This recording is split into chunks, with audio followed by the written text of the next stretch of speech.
What up, fight fans? I am Marisol and welcome back to my channel. Today we're going to be talking about UFC Singapore and how Ben Askren did succumb to the Jiu Jitsu mastery of Demian Maia.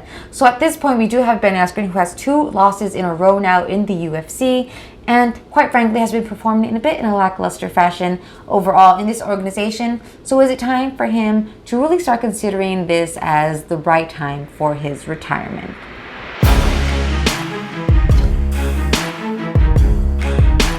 So to get into the fight really quickly and to look at a critical mistake that Ben Askren did do, he did not defend well against the rear naked choke. Once you are in that position, the best way to defend against that type of submission is to create some space between your neck and the choking arm. In this particular case, the choking arm was Demian Maia's left arm, that which he had around Ben Askren's neck, and then he was going to close in and lock in the choke with his right arm. So what Ben Askren did incorrectly was defend against that right arm that he was going to use to lock in the choke. Like I said, you're supposed to defend the choking arm to create space. So if Ben Askren would have defended properly and tried to create space between his neck and the choking arm, he could have potentially bought himself some time and the fight could have potentially ended in a different way. But that is not what happened. What we have now is the second loss in a row for Ben Askren. If you do recall, the first was against Jorge Masvidal, which was via spectacular flying knee. To this day, I am still the shocked Pikachu meme every time I think about that fight. Never fails. I'm still so shocked by it. It was fantastic and really the main reason why we're even getting the BMF belt next week. I'm so excited about that. Anyway, back to Ben Askren. So we have those 2 losses in a row, which happened in spectacular fashion. And if you do recall as well, we do have a controversial win. With his UFC debut, he did fight against Robbie Lawler, and he won via submission, but it was a bit controversial, with Robbie Lawler being noticeably upset by it as soon as the fight was called off. If you do recall, in that situation, he had a bulldog choke, which was kind of cranking Robbie Lawler's neck and kind of a choke. It did look like Robbie Lawler's arm went limp, which is why Herb Dean did stop the fight. Which really, if you're a referee, that is the exact call to make. If you see someone's arm go limp, it means they're out. Usually it means they're out. But in this particular case, it was controversial, as there were other people who did see him give a bit of thumbs up. I did do a whole video on that. If you want a refresher, I'll link it down below. But ultimately, Ben Askren got the win, albeit a controversial one. So now we have Ben Askren, who has essentially been performing a bit underwhelmingly in the UFC, when essentially people were excited for him to come and join this organization. He was undefeated in ONE FC. He was champion in ONE FC. And quite frankly, that's exactly what we were expecting to take place once he was in the UFC. But this is what we have now, and he is currently ranked 11th in the welterweight division. And when you combine that with the fact that he is 35 years old, it's not looking good for his career, especially when it comes to the career he would like to have in the UFC. So at this point, even though 35 in the general world is not old, when it comes to MMA, that is typically when fighters do start to consider retirement. And when we have someone like Ben Askren, who has had an amazing career in ONE FC and such lackluster performances in the UFC, is it now time for him to retire? There are people online saying that he should. Ben Askren is saying that he is not going to retire.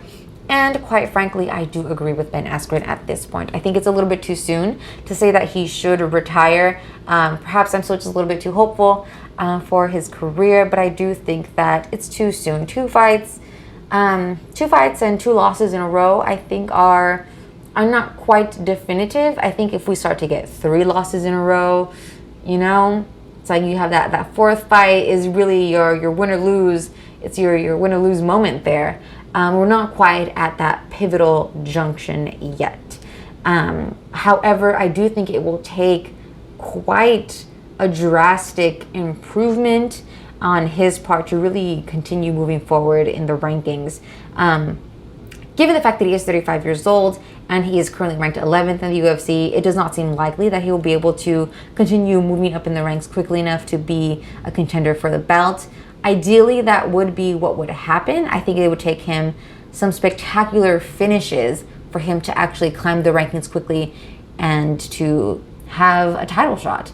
I think what would behoove him the most at this point is to really hone in on his jiu-jitsu skills. Since he is such a phenomenal wrestler, it makes the most sense for him to really work on those jiu-jitsu skills. He's already, like I said, a phenomenal wrestler. There's really no need for him to continue trying to improve upon that, because whatever improvements he does make in that realm aren't going to be as impactful as perhaps, say, what he can do in the jiu-jitsu realm.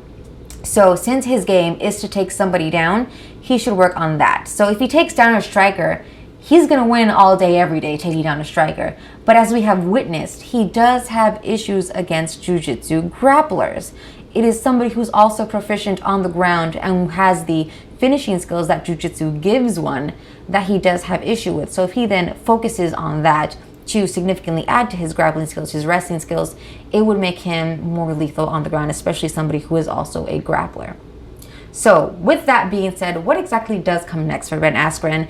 It was reported by Mockery Monday earlier today that he should fight Gunnar Nelson next.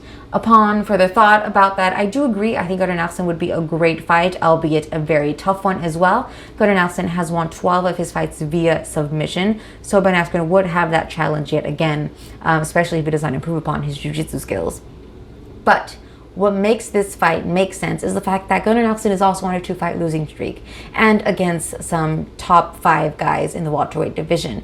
So it would make the most sense, given that they're both on 2-fight losing streaks, for them to fight each other to then see who's actually going to move forward in the rankings as well. But let me know what you guys think in the comments down below. Do you agree with me, or do you think that Ben Askren should actually retire? Let me know what you think, and also don't forget to like this video, give it a thumbs up, and to subscribe for more content. And if you're wondering what actually is going on with my name, I did rebrand my YouTube channel to fit what I am producing much more.